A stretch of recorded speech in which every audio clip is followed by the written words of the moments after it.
అంబేద్కర్ కోనసీమ జిల్లా బాణాపురంలో దారుణం చోటు చేసుకుందని చెప్పాలండి. ఎలా అంటే ఓ మైనర్ బాలిక పైన 11 ఏళ్లుండే ఆ బాలిక మీద 6వ తరగతి చదువుతుంది బాలిక మీద ఒక జనసేన నేత ఏంటి లైంగికంగా తనను వేధించాడని చెప్పేసి తన తల్లి బాలిక తల్లి ఏదైతే జిల్లా ఎస్పీ ఉన్నారో ఎస్పీకి కంప్లైంట్ ఫిర్యాదు చేయడం జరిగింది. ఎస్పీ గారి ఆదేశాలతోటి పోక్సో కేసు నమోదు చేశారనుకోండి. కానీ చాలా దారుణమైన సంఘటన అనమాట. ఈ జనసేన నేత తన ఊర్లో కొద్ది గొప్ప పలుకుబడినటువంటి వ్యక్తి, అలాగే పార్టీలో కార్యక్రమాల్లో కూడా కొంచెం చురుగ్గా పాల్గొంటాడట. అంతేకాదు పార్టీలో క్రియాశీలక సభ్యుడిగా ఉన్నారు జనసేన పార్టీలో అని అయితే మాట్లాడుతున్నాడు. మరి తను ఆ స్కూల్లోనే, అంటే పల్లెటూరు కదండి, ఆ స్కూల్లో పీడీగా ఉంటున్నాడు. అంటే అఫీషియల్గా కాదు, ఏదో అనఫీషియల్గా అలా వచ్చి వెళ్ళిపోతా ఉంటాడు. అప్పుడప్పుడు వచ్చి పిల్లలకు అయ్యి నేర్పుతూ ఉంటాడు. పీడీగా యోగాని ఎక్సర్సైజ్లని అవి నేర్పుతూ ఉంటాడు. అందులో నువ్వు స్పోర్ట్స్ పర్సన్గా ఉన్నాడు కాబట్టి మా స్కూల్కి రాణిస్తున్నావు, మా స్కూల్కి వచ్చేవాడు అప్పుడప్పుడు అని అయితే కొన్ని మాటలు వినబడుతున్నాయి. కాబట్టి ఏదేమైనప్పటికీ అతను ఆ 11 ఏళ్ల బాలిక మీద ఇలాగ లైంగికంగా వేధించడం, అంటే ఏదో చాక్లెట్లు ఇస్తానని బిస్కెట్లు ఇస్తానని ఇలా చేయడం చాలా దారుణమైన విషయం అన్నమాట. కాబట్టి అతని పేరు రాయవరపు సత్య వెంకట కృష్ణ అని ఉంది, కానీ అలియాస్ బాబీ అని పిలుస్తారంట. కాబట్టి ఈ బాబీ అనే అతన్ని ఆ పిల్ల కూడా, ఆ అమ్మాయి కూడాను బాబాయ్ అని పిలుస్తుందంట. మరి బాబాయ్ అని పిలిస్తే కనుక మరి అంత దారుణమైన పని దానికి ఎలా ఒడిగట్టాడు అర్థం కాలేదు. కానీ ఆ తల్లి తన మాటలో ఆవేదనతో చెప్తుంది. నేను మీకు వినిపిస్తాను. ఖచ్చితంగా తల్లి మాట్లాడిన మాటలు కూడా మీరు పూర్తి వరకు వినండి. ఆఖరిని అది ప్లే చేస్తాను.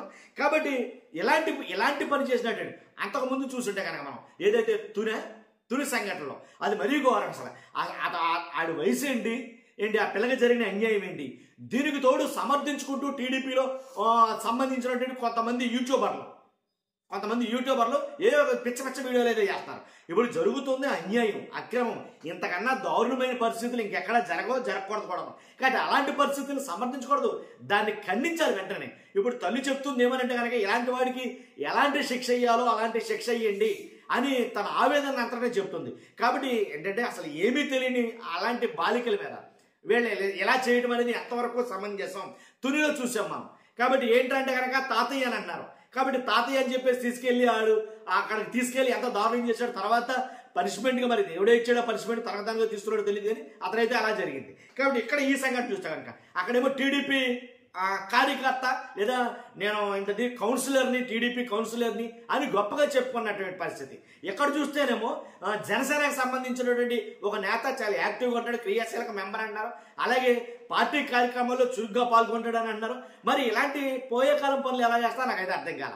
ఎలాంటి చిన్నపిల్లలు కదండి వాళ్ళు, మరి ఇలాంటి దారుణాలకి ఎలా ఒడిగడుతున్నారో అర్థం కావట్లా. కాబట్టి దీనిపైన పవన్ కళ్యాణ్ గారు ఎలాంటి చర్యలు తీసుకున్నారు, అక్కడ జరిగిన తుని సంఘటనలు అయితే కనుక సస్పెండ్ చేశారు. తర్వాత ఏదో జరిగింది, ఎక్కడ మాత్రం పవన్ కళ్యాణ్ గారు ఎలా రియాక్ట్ అవుతారనే దాని మీద కూడా ఆధారపడింది. ఎందుకంటే నన్ను అడిగితే కనుక యాక్చువల్గా పవన్ కళ్యాణ్ గారు వెంటనే సస్పెండ్ చేస్తారు ఆయన దాకా వెళ్తే కనుక. కాబట్టి సస్పెండ్ చేయడమే జరుగుతుంది పార్టీ నుంచి. అలాగే పోక్సో కేసు నమోదు చేశారు ఇతని మీద.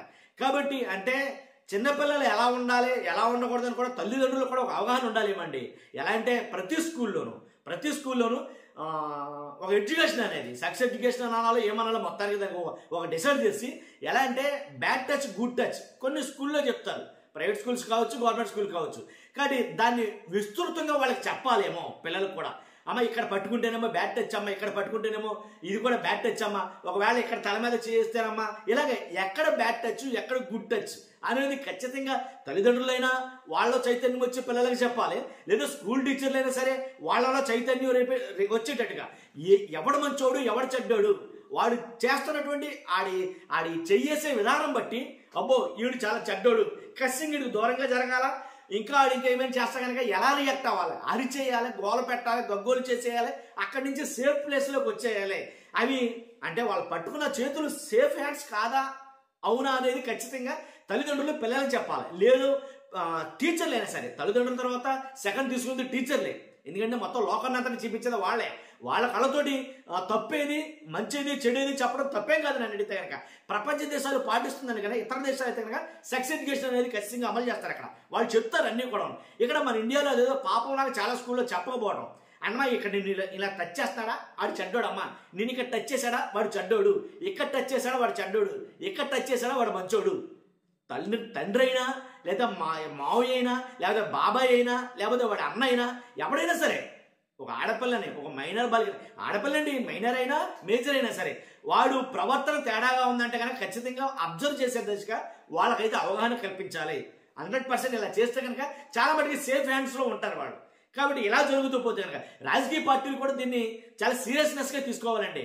ఏదో పార్టీలో సస్పెండ్ చేసేసాం, వాడు ఎలా చేశాడు కాబట్టి ఇలా అన్నట్టుగా కాకుండాను ఖచ్చితంగా వాడు చేస్తున్న పనిని వేరే వాడు చేయకుండా ఉండేటట్టుగా అలాంటి పరిణామాలు అయితే కనుక రావాలి. అలాంటప్పుడు ఈ వ్యవస్థ అంతా మారుతుందేమో నా అభిప్రాయం. మీ అభిప్రాయం అంటే ఖచ్చితంగా కామెంట్ రూపంలో తెలియజేయండి. ఫస్ట్ అయితే లైక్ చేయండి. ఇప్పుడు ఆ తల్లి మాట్లాడిన వీడియో పెడతాను, చూసిన తర్వాత మీరు ఎండ్కి వెళ్ళండి. Okay, thank you very much. Reddy బాబాయ్ అని ఆయన కూడా పీటీ టీచర్గా వర్క్ చేస్తున్నారండి. తరచూ దారిలో చాక్లెట్లు, బిస్కెట్లు ఇవన్నీ ఇచ్చేవారంటండి. ఒకసారి నాకు డౌట్ వచ్చి, ఒకసారి ఇంటికి వచ్చేస్తే డౌట్ వచ్చి మా పాపని అడిగితే వివరాలన్నీ ముందు భయపడితే చెప్పలేదండి. ఏంటి ఎందుకు ఇస్తున్నారు ఇవన్నీ అడిగితే అప్పుడు ఇలా జరిగింది అని చెప్పేసి లైంగికంగా నన్ను టార్చర్ పెట్టాడని చెప్పి బాధపడిందండి. అందుకని నా పాప బాధలో నాకు ఇంకా నేను తట్టుకోలేకపోయానండి. వెంటనే నేనైతే ఇలాగ అనుకున్నానండి, ఈ ఎదవని స్మార్ట్లో చంపేయాలి వెళ్ళి అన్నంత కసి నాలో పెరిగిపోయిందండి. కాకపోతే పెద్దవాళ్ళు ఉన్నారు కదా, మా అన్నయ్య వీళ్ళందరినీ ఆలోచించుకొని ఇలాగ చేసుకున్నానండి. నేను జరిగిన అన్యాయం ఇంకా వేరే పాపకి ఎవరికి జరగకూడదని, ఇటువంటి ఎదవులకి ఏ శిక్ష అయితే ఉన్నదో న్యాయ వ్యాధులు అలాంటి శిక్ష వెయ్యాలని నేను